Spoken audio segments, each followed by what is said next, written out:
ceux qui m'ont soutenu jusqu'ici.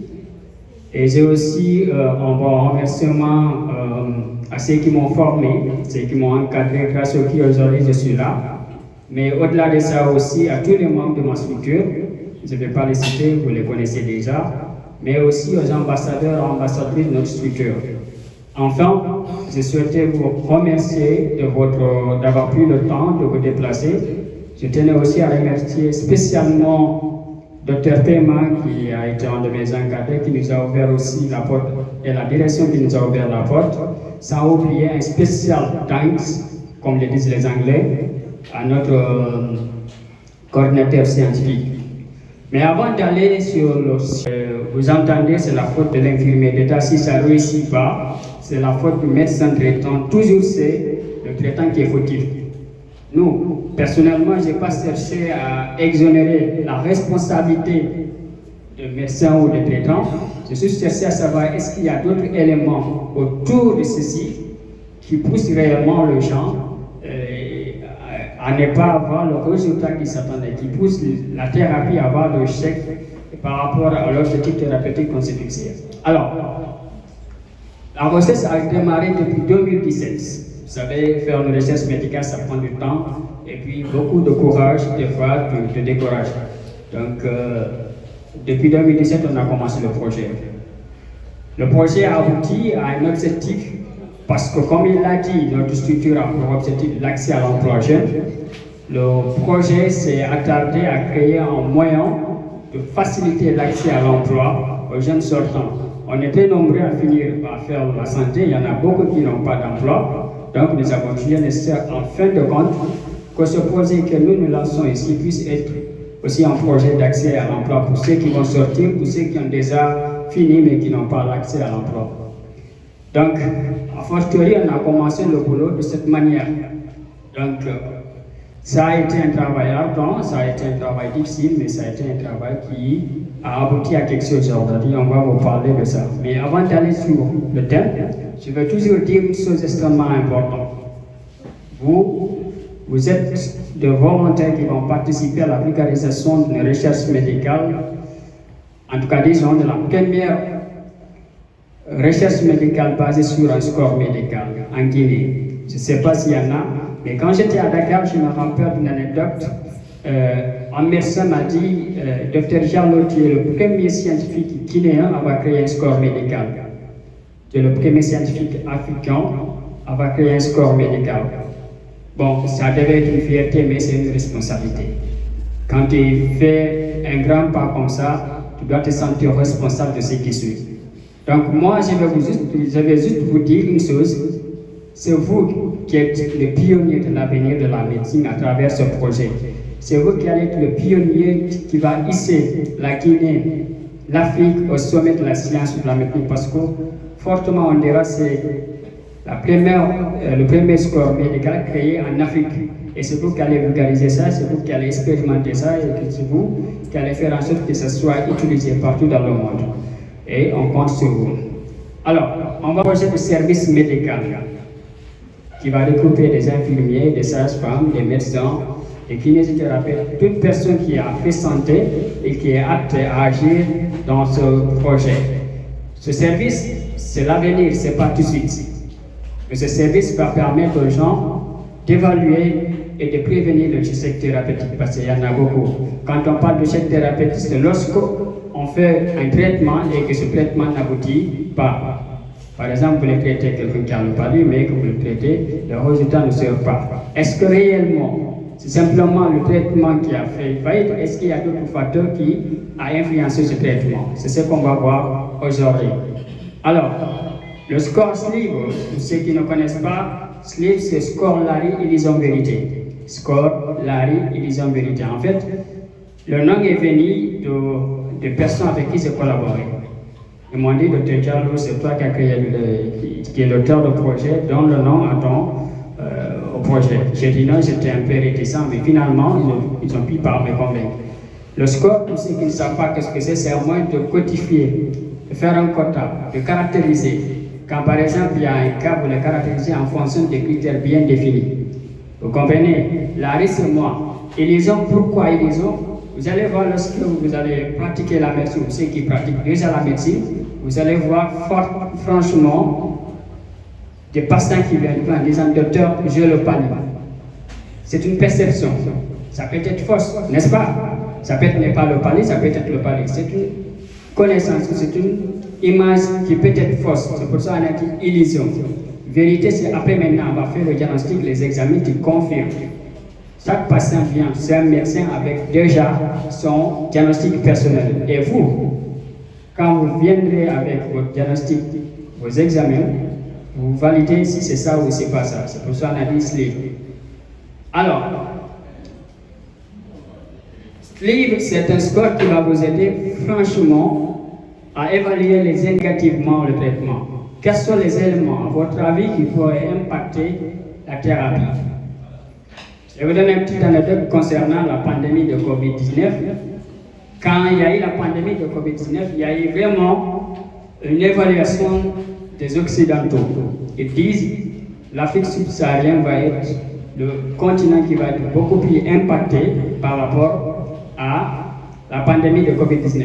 Mais en réalité, la réalité nous a prouvé le contraire. Parce qu'il n'avait pas un outil qui les permettait réellement d'évaluer les facteurs autour du traitement qui influencent négativement ou positivement. Ils ont fait leur évaluation à deux bases. La première base, c'était quoi? C'était les infrastructures. Ce n'était pas que c'est mauvais, mais les infrastructures ne définissent pas l'impact à lui seul, l'impact négatif ou positif dans le traitement. Mais il y a aussi les compétences. Ils ont fait leur évaluation par rapport à ce deux cas. Maintenant, nous, on va vous dire quels sont les facteurs ici qui influencent le traitement. On peut en débattre et discuter de cela. Le premier facteur, c'est d'abord l'illusion vérité ou l'illusion pathologique. On l'a nommé comme ça pour deux raisons. Illusion vérité, c'est une illusion, une fausse image, une fausse perception sur une réalité. Un patient avec une maladie facilement traitable, n'est-ce pas? Et vous allez vous retrouver avec des traitements qui ont moins d'impact sur les séquelles thérapeutiques. C'est-à-dire que vous traitez un malade qui a une maladie moins grave, vous avez moins de chances d'avoir un traitement avec des séquelles. Mais plus la maladie s'aggrave, plus que vous allez voir les séquelles sont très élevées. Regardez par exemple la plupart des traitements des maladies graves, vous allez vous retrouver à la fin, vous traitez une hypertension par hasard pour une autre maladie, vous créez par rapport au produit que vous donnez le risque de séquelles de notre cas. Alors, ça d'abord, c'est par rapport à vous-même. Lorsque vous traitez un patient, vous vous rendez compte que vraiment que ce patient-là, vous le traitez sans séquelles, vous le traitez avec un succès thérapeutique, je pense que c'est ce que nous voulons tous. Donc, mais il faut d'abord savoir comment évaluer le niveau de connaissance des patients. Si votre patient a peu d'informations par rapport au cas que vous traitez, ce qui veut dire que fondamentalement, vous devez l'informer. Sur le moyen préventif, par exemple. Si vous traitez par exemple votre patient et qu'il n'a pas d'informations sur la maladie que vous traitez, il pourrait être réinfecté par la même maladie, n'est-ce pas? Donc à ce titre, c'est quoi? Si vous traitez un patient qui n'a pas des informations par rapport à la maladie que vous avez traitée, voici les conséquences. C'est comme si vous lavez votre enfant. Vous le lavez et que vous finissez de le laver. Mais dès que vous finissez de le laver, il se remet dans le bout. Là, il devient encore plus sale. Vous l'avez lavé, vous l'avez traité. Mais il ne connaît pas qu'est-ce qu'il faut éviter pour ne pas être encore stable, pour ne pas être encore réinfecté. Il va aller dans là où il ne devait pas aller, il va encore être réinfecté, n'est-ce pas? Mais si vous ne savez pas le niveau de connaissance de votre patient, comment vous pouvez prévenir ou l'informer et quelle information a-t-il besoin? Le score sleep vous permet d'évaluer le niveau de connaissance, le niveau d'information qu'ont les patients ou patients par rapport à vous. Parce que si vous avez ça, vous pouvez dire, ah, c'est ce qui manque, c'est ce qu'il faut être, mon patient ne connaît pas le moyen préventif de la maladie dont je traite. Donc je vais l'informer. Mais si vous ne savez pas le niveau d'information de votre malade, vous prescrivez, mais il se remet dans le même problème, il revient encore. Une fois, deux fois, troisième fois, il dira, oh, le médecin que je traitais là, franchement, il n'est pas compétent. Alors que ce n'est pas le traitement qui est mauvais, mais c'est parce qu'il se remet dans un environnement ou dans des situations qui le renvoient à l'hôpital. Les patients, leur fidélité, vous les connaissez. Une fois, deux fois, il vient que ça ne marche pas. Troisième fois, il va gâter votre nom. Mais si vous connaissez le niveau d'information de votre patient, vous êtes rassuré vraiment que ceci va donner le traitement parce que vous allez le dire. Je vais vous prescrire par exemple tel médicament, vous le prenez, et voici ce que vous devez faire ou devez ne pas faire. Donc vous l'informez, n'est-ce pas? Quand vous informez les moyens préventifs, les risques de la maladie, lui-même va transmettre ça à son environnement, à ses amis, à ses parents, à sa famille, n'est-ce pas? Ça vous protège. Et au-delà de ça, quand nous parlons de ceci, nous avons parlé aussi de l'importance de ceci par rapport à la santé publique. Parce que nous nous intéressons à la santé publique.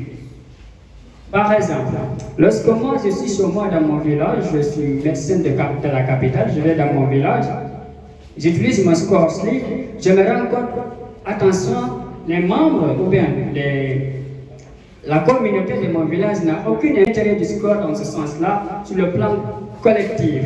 Sur le plan collectif, voici l'intérêt.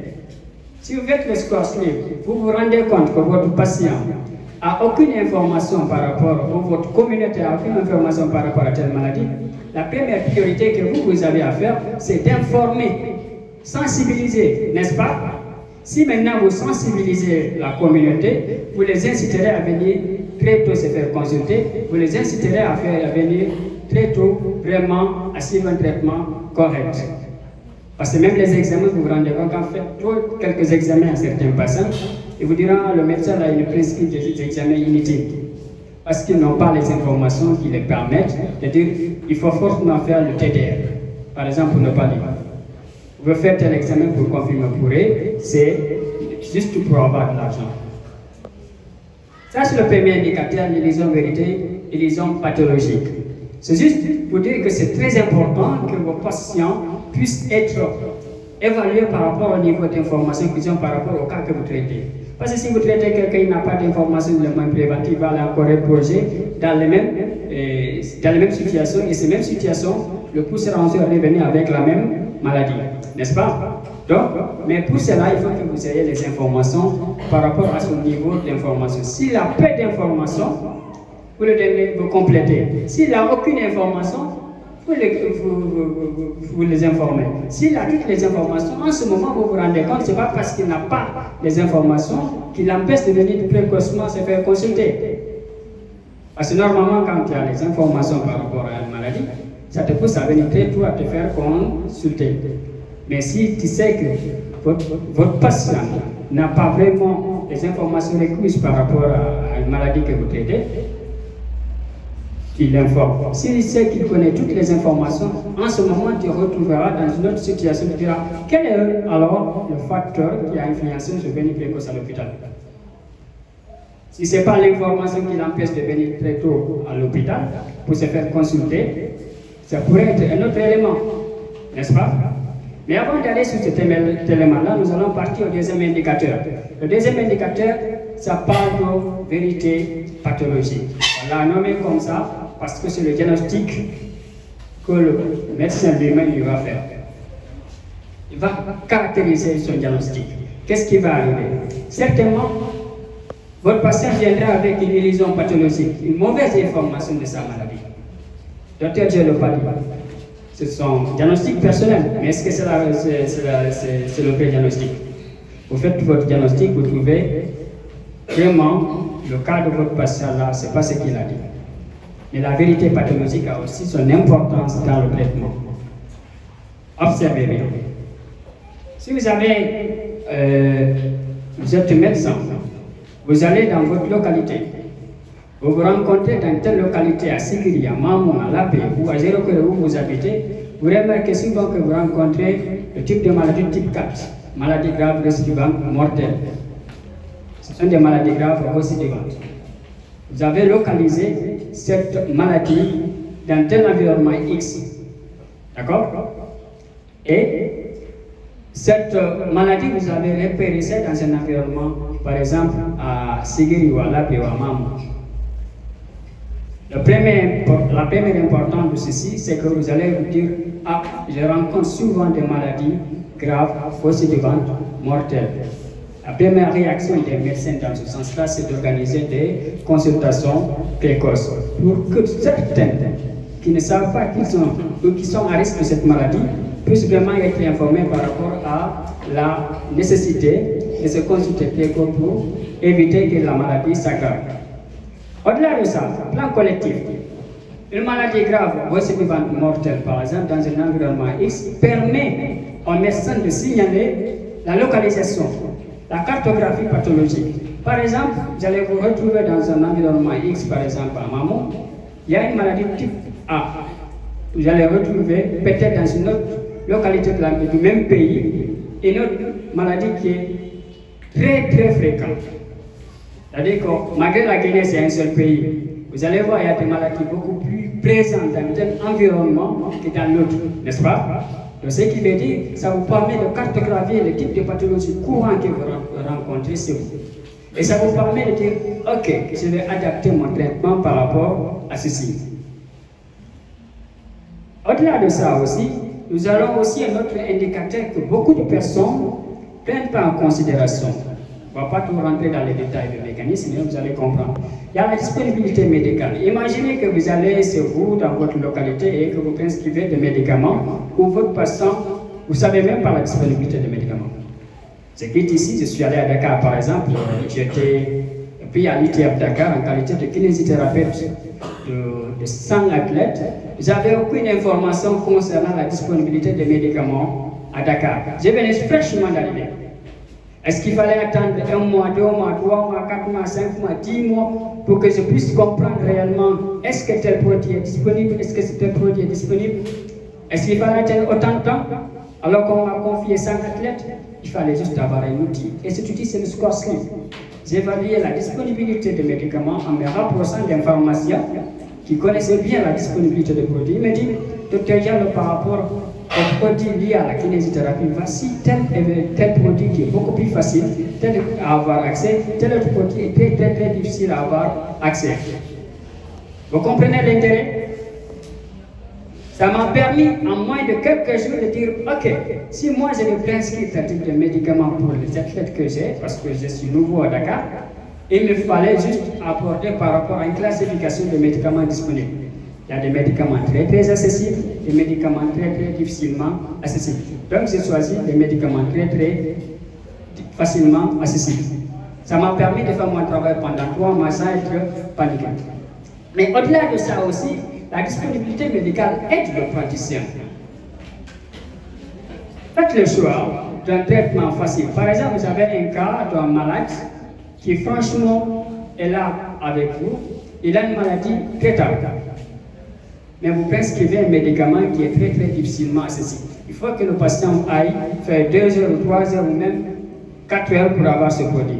Le temps que le tuteur va pour récupérer ce produit, il retrouve, il vient, il retrouve que la maladie s'est aggravée. Est-ce que vous allez faire un bon boulot? Est-ce que votre travail s'est bien fait? Mais si vous connaissez la disponibilité du traitement, par exemple, attention, j'ai tel médicament, il est très très facilement accessible.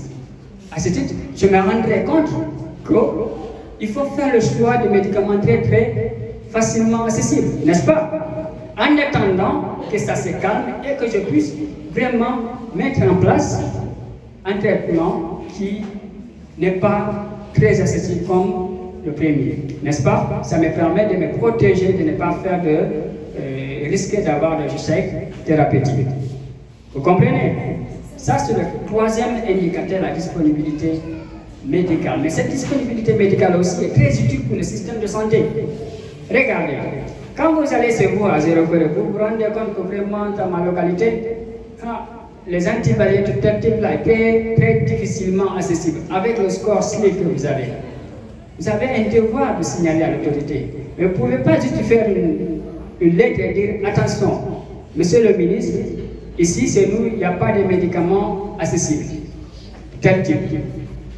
Mais si vous avez un outil médical, un outil scientifique qui vous permet de dire attention, on a évalué à travers un outil scientifique, par exemple le score SLIM, on s'est rendu compte que dans ma localité, les antibiotiques de tel type n'est pas disponible. Avec un rapport scientifique, avec cet outil, il va dire attention. Dans telle localité de mon pays, en qualité de responsable médical, je me rends compte que ceci n'est pas disponible. Le ministère de la Santé, en ce moment, aurait adapté une politique qui va faciliter l'accès à ces produits. Vous aurez aidé la communauté, n'est-ce pas? Vous aurez aidé le système de santé et vous aussi, vous aurez aidé votre dignité de médecin. Je l'ai réalisé et respecter les dignités de votre travail.